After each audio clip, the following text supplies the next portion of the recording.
What can you do to keep your boat's batteries in excellent condition? How can you make sure that you get the longest possible calendar life? In this presentation we're going to look at 3 different bits of knowledge that you need to take excellent care of your batteries. The main bit of knowledge, the main topic, is the depth of discharge. How far can you discharge your batteries before they are damaged by a process called sulfatation? Now, once you've discharged your batteries, you have to recharge them. On board you have 2 different options, typically, which is your ship's alternator. You start the ship's engine, your alternator recharges your batteries, or to use a shore-based powered quality charger to recharge your batteries. Because the main rule is a healthy battery is a full battery. Keep them charged as much as possible. So don't leave them at deep levels of discharge, recharge as soon as you can. The third topic is, what kind of batteries do you have? If you know what kind of batteries you have, you know how to take excellent care of them to make sure that they last as long as possible. Now we're going to start with the third topic. What kind of batteries can you buy at a Vitus point? The SMF battery is a very familiar battery. It's a starter battery. We've designed it so that it can deliver a lot of power almost instantaneously. So with a surprisingly small battery you can start a large ship's engine. Downside of this battery is if you take a lower load for a longer amount of time, the battery is easily damaged. So don't use it to run a refrigerator, your navigation lights or anything else. It is a starter battery meant to deliver a lot of power in a very short time frame. For the luxuries on board or your navigation equipment, we have developed the AGM battery. AGM stands for absorbed glass matte, so the assets are not sloshing around in that battery, they contain within glass matte. And it gives the battery some unique properties. You can discharge them very deeply before they are damaged, and you can recharge them enthusiastically as well. You can put a lot of energy back into that battery in a short amount of time. Now, because of the AGM, it's a complex battery to produce, it's a bit more expensive, but if you take good care of an AGM battery, it will last very, very long. So total cost of ownership will be the lowest with an AGM battery. We also have traditional lead acid batteries, the VEDC line. We produce it in one size, which means we can deliver an excellent price-quality ratio. This is a lot of money for the battery. You can buy it in 110 amp hours, which is a size that's still relatively easy to carry to your boat and back. One size, but a lot of battery for the money. Now, the difference between a starter battery and a deep cycle battery is getting smaller. A starter battery is still a starter battery, but the AGM batteries and the VEDC line, the deep cycle batteries, are now so powerful that they can start a ship's engine. Usually you have to buy them one size bigger than you would a starter engine, but one size larger means it has enough power to start your ship's engine. So if you only have one battery on your boat, say for a fishing boat, you go out, you drop anchor, you start fishing, engine is off, your battery is slowly drained. Now if you do that with a starter battery and you use the starter battery to run the fish tank, to run navigation lights, other luxuries on board, a starter battery can't handle that load. It will be damaged within a couple of hours. It won't even last a couple of seasons, because if you discharge it to about 50%, it will be damaged. An AGM battery is designed to deliver that prolonged load. So if you have one battery on the boat, buy an AGM, it will last much longer than a starter battery if you also use it for longer, lower loads. Depth of discharge is a deciding factor in how long a battery will last. 100% depth of discharge means that you've taken all of the energy available out of that battery, and if you recycle it immediately, we call that one cycle. So one cycle is discharge and recharge immediately. Don't leave a battery empty or at a deep level of discharge for more than a couple of hours. Now if you take all of the energy from the battery and you recharge it immediately, a battery can only do that 10-15 times before you start noticing that its capacity is dropping. It's a process called sulfatation, which happens at 100% depth of discharge. They're basically salt crystals, you can see them on the bottom of the picture. And these salt crystals, the sulfate crystals, are no longer part of the chemical process. They won't absorb power, they can't deliver power anymore. Where they're sulfate, that battery is basically dead. So don't discharge a battery too far. If you take slightly less energy from your battery bank, instead of 100%, 75% from available energy, your battery will last 500 to 600 cycles. Now 500-600 cycles and a normal battery life of about 7-8 years means 50 to 60 cycles per season, which is a lot of fun for your boat. Now, if you take less energy from your battery, you can do thousands of those cycles. So in real life, this means if you completely drain your batteries every time you go out, it's a good idea to invest in a slightly bigger battery bank. If you go from 95 to 75% depth of discharge, which is only 20% more battery capacity, all of a sudden your batteries will last multiple seasons instead of just 1 or 2 seasons. The above only applies for deep cycle batteries, the AGM, the VEDC line. If you do this with a normal starter battery, it will be long gone because of the sulfitation process. Don't discharge a starter battery for more than 20, maximum 25%. It will be damaged on the inside because of the sulfitation.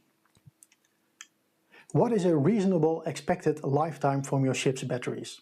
If we at Vetus deliver 1,000 batteries, within a month we get 1 or 2 batteries back, usually because of transportation damage, and very, very rarely because of a production error.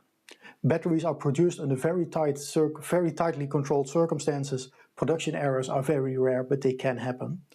After 3 to 4 months we get a couple of batteries back, usually because of installation errors. Someone has hooked up all of the power drains, say the refrigerator, navigation equipment, but forgot to hook up the charger. So the battery is now run to 100% empty, it's left there for a couple of days, battery is damaged by sulfitation, not covered by guarantee, it's basically battery abuse. After 1 year we start getting batteries back in slightly larger numbers, say 3 or 4% of those batteries. Usually because they were either overcharged or undercharged because of cheap chargers.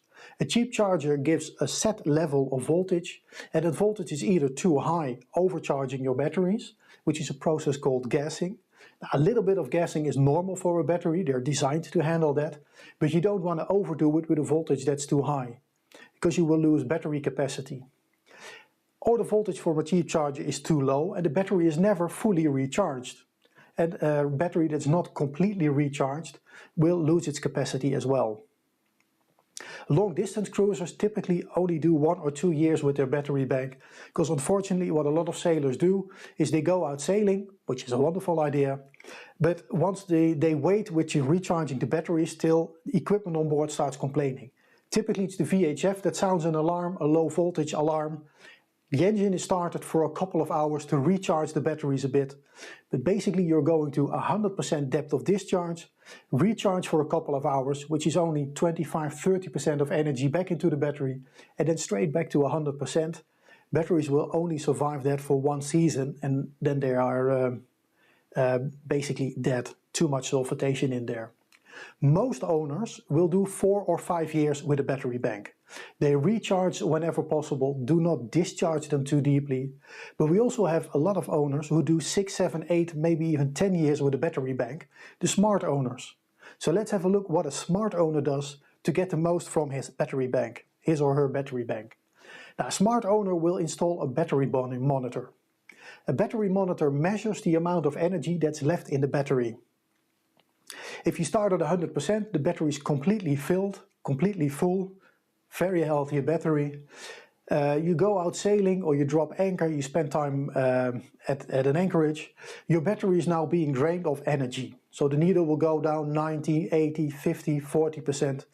And by the time it gets to 40, 35% energy left, it's time to start thinking on how to recharge the batteries. If you have a motor cruiser, start your engine, make a nice trip on, with the engine on, and your alternator will recharge your batteries. Or spend the night in a marina, hook it up to a shore-based power charger, and the charger overnight will completely recharge your batteries. Now, what a lot of average owners do, they use a voltmeter to indicate charge level of their batteries. A voltmeter isn't accurate enough to do this. A battery which is warmed will give a slightly different voltage than a cold one. If it's under load, it will drop in voltage. Voltmeters give a reasonable indication, but it's not accurate enough to decide when to start recharging. And if you wait for your lights to go dim, you've discharged to 100%, it's definitely time to start charging. So a battery monitor is a good idea. Once you've completely discharged the battery, well, not completely, 75% max, you have to recharge the battery. And the battery has a couple of phases in which it's being recharged. Now I'm taking a deeply discharged battery, there's only 25% energy left, so depth of discharge 75%. And to recharge it to 100%, you've got a couple of distinct phases. The main amount of energy is put back into that battery in the bulk phase, which is from 25% up to about 80% charge level. You can put a lot of energy back into that battery in a couple of hours. High charge currents. It's not unlimited, but for all practical purposes, whatever you throw at that battery, it's accepted by that battery. At about 80% of charge level, the voltage starts rising. And the higher the voltage is, the more the battery starts gassing. A little bit of gassing is normal, but if it gets excessive, you lose battery capacity, it will lose battery power. So you don't want to overdo the voltage. Now, typical level is 14.5 volt. Voltage is limited to 14.5 volt. And in order to do that, you have to lower the amount of energy that's put back into that battery bank. This is called the absorption phase, where you go from 80 to about 95% of energy. It simply takes a lot of time to put that energy back into the battery, because the voltage can't rise too far. From 95 to 100% full, it takes a couple of hours again, otherwise the voltage would get too high. So it will take about 10-12 hours to completely recharge a battery to 100%. If you start the ship's engine, the bulk phase happens quite rapidly, but once the amp meter starts dropping, your batteries aren't full, they're at about 80%. So how does a smart owner do this? Now, step one is he or she uses a high quality charger that has a bulk absorption float phase. Modern chargers now have 6, 7, 8 different phases to keep your battery in perfect condition, and use shore power to do that. If you're on a sailboat and you have to recharge often and a lot, a second alternator on your engine is a very sensible thing to install. It won't completely recharge your batteries, but at least the bulk phase will be a lot shorter, because the second alternator will put a lot of energy back into your battery bank. Smart owners also think in winter storage about the self-discharge from batteries. If you leave a battery unconnected, it will still lose a little bit of its power because of internal processes. It's only 2 or 3% a month, but after 6-7 months in winter storage, the charge level is dropping. So a smart owner will use a very small charger to keep that battery at 100%. Another good idea is to install a battery switch, a main switch, to completely isolate your batteries. If you've left a light bulb on or the refrigerator is still running, the battery will be completely drained of its energy and losing its capacity very, very quickly. A simple battery switch makes sure that you've switched off all of the loads on the battery, so it will stay full a lot longer. Now, the average owner trusts the ship's alternator to recharge the batteries, but they will never get completely full. They will only be recharged till about 80 or 90%. So what is a quality charger? I've put 2 on the screen. A good charger will use the bulk absorption and float phase and even more phases to keep your battery in perfect condition. Now, the big one on the bottom is meant for sailboats or motor cruisers who arrive in the marina with their batteries empty or almost empty. You need a powerful charger to get a lot of energy back into that battery. The small charger also has a bulk absorption and float phase, and it's meant to keep full batteries completely full. So if you have a motor cruiser, long hours on the engine, if you come back into the marina, a small charger will make sure that your batteries stay in perfect condition. Now, if you install a high power charger, also install a temperature gauge. It's the one on the right hand side. It's a small temperature sensor which you hook up to a battery terminal, and your charger now takes into account the temperature of your batteries, that they don't rise too far. It will deliver about 1 additional season on your boat's batteries if you keep the temperature slightly lower. Solar panels are an absolute wonderful way to keep batteries topped up. If you don't have access to shore power, photovoltaic panels, solar panels, are a great way to keep your batteries full. You won't be able to completely recharge your batteries, but a solar panel will keep full batteries full, but make sure that you set the charger to the correct voltage. What we see a lot is that solar panels, the voltage is too high, overloading the ship's batteries, which will limit their lifetime. If you use the engine to recharge your batteries, Engines typically only use the bulk phase of batteries. You start the ship's engine, now the amp needle is now at 30, maybe 40 amps, a lot of power going back into the battery, and you can see the voltmeter slowly going up. And once the voltmeter reaches about 14.5 volt, your alternator is reducing the amount of power going to the battery to prevent gassing, and your amp needle goes down as a result of that. So your ship's alternator won't overcharge your batteries, but it will only use the bulk phase. The amp meter will go down. Most owners now say, oh, my batteries are full, but you're at about 80% of charge. You need an additional 3-4 hours on engine to get your batteries up to about 90-95% of charge. Of course, the more you recharge a battery, the better it is, but keep in mind that if the amp meter drops, you're about 80% of charge. And especially for sailboats, typically with small engines, it takes a lot of engine hours to completely recharge your batteries. What does a good installation on board entail? Now, use a battery monitor or at least a voltmeter. Don't wait with charging until your lights go dim. Install a quality charger and a temperature sensor on one of the battery terminals. And use a battery separator. On a lot of boats we still see the old-fashioned round switches. If you start the engine, you have to manually select battery 1, 2 or both to recharge. Now, if you forget to get the switch in the correct position, your batteries are either not charged or completely discharged, damaging them, and a simple battery separator will do that automatically for you. It will recharge the battery which is the emptiest. And again, a main switch is a great way to make sure that you don't accidentally completely drain your batteries when you're not on board. If it's time to buy a new battery bank, don't mix different kinds of batteries in one battery bank. If you replace one battery, replace all of the batteries from the same bank.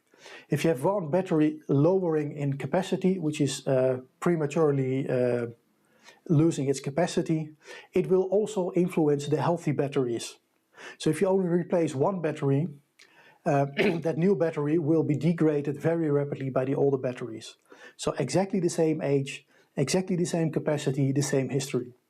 Install batteries as cold as possible. Every 10 degrees up will cost you about 1 season of lifetime from your boat's batteries. So if they are near the engine bay and the engine is radiating heat towards your battery bank, get a shield in between, make a separate battery box with some ventilation to the outside, keep battery temperature as low as possible. Vibrations also have an impact, so if they are close to your engine, try to install them on a rubber mat so they don't vibrate with the ship's vibrations, with the engine's vibrations. If you go to the bigger battery banks, spend some time learning about cable management. You want every battery in that bank to have exactly the same voltage, exactly the same charge, and with some simple steps you can make sure that every battery has the same charge level. And again, main switches are a wonderful way to insulate your battery bank. So, to conclude our session, we've discussed depth of discharge, why is it important to not completely discharge your batteries, your options to recharge. Again, your alternator will charge to about 80%, but a shore-based charger, shore-based power charger will recharge to 100%, and we've discussed the different batteries that Vetus supplies. I would like to thank you for your time and attention, and I wish you a lot of very enjoyable boating seasons.